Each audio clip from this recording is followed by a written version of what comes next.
So today we are going to be talking about Cameron Todd Willingham and the crimes that are associated with his name. So before we get into the details, I just wanted to give a little bit of a background and overview on Cameron Todd Willingham and what else is to come in this presentation. So Cameron Todd Willingham was an American man who lived in Texas. Though he was born in Oklahoma, Texas is the state in which he resided and is ultimately the place where the supposed crime happened.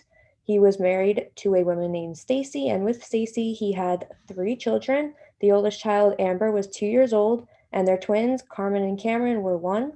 He was convicted of killing all three of the children through method of arson, and for that crime, he was eventually executed by method of lethal injection.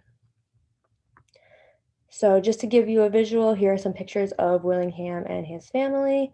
Amber, his oldest child, is in all three of the pictures, and the twins are in two of them. Stacy is in the picture all the way to the left. So now that we have a little bit of background information on Willingham, we can get into the crime itself and what resulted from the crime. So on December 23rd, 1991, the Willingham family home is destroyed by the fire. You can see in the pictures on the right the damage it did to the house.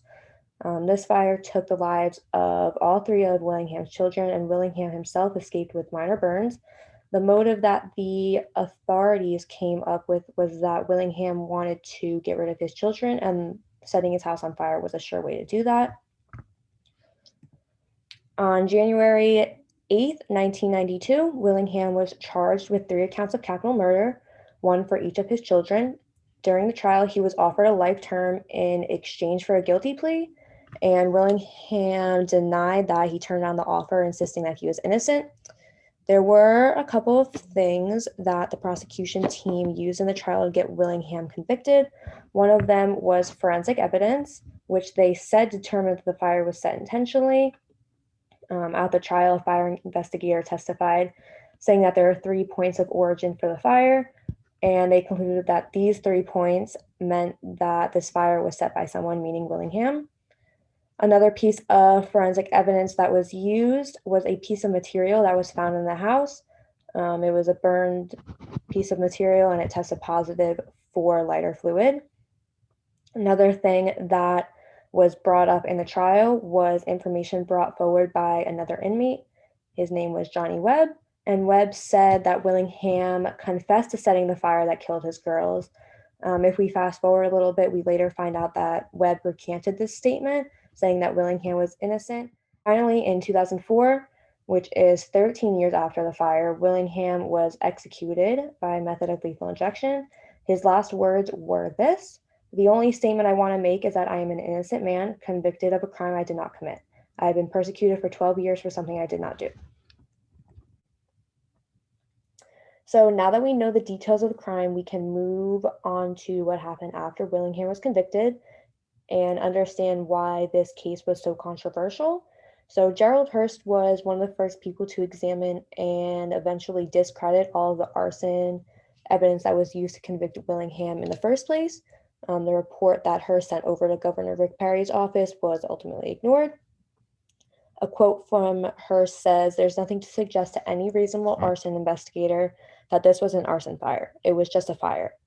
Next, we have the Innocence Project, and they filed a complaint.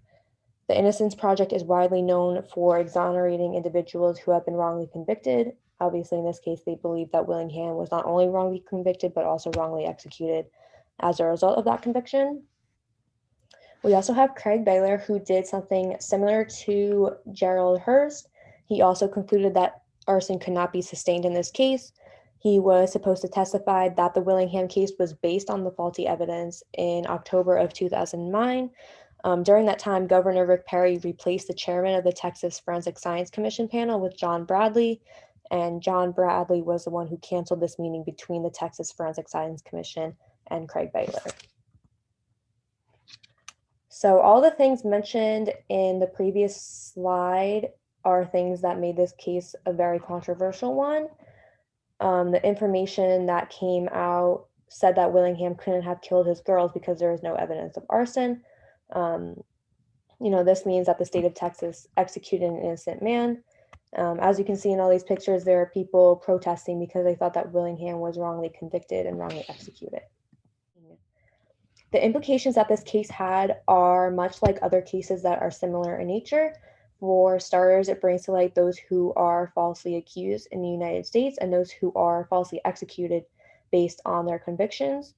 It also sparks the death penalty debate. People who are against capital punishment bring up the point that there are people who are wrongly executed and then exonerated after their deaths. Obviously, you can't bring somebody back once you execute them. And finally, cases like this can also bring up the reformation of the criminal justice system as a whole.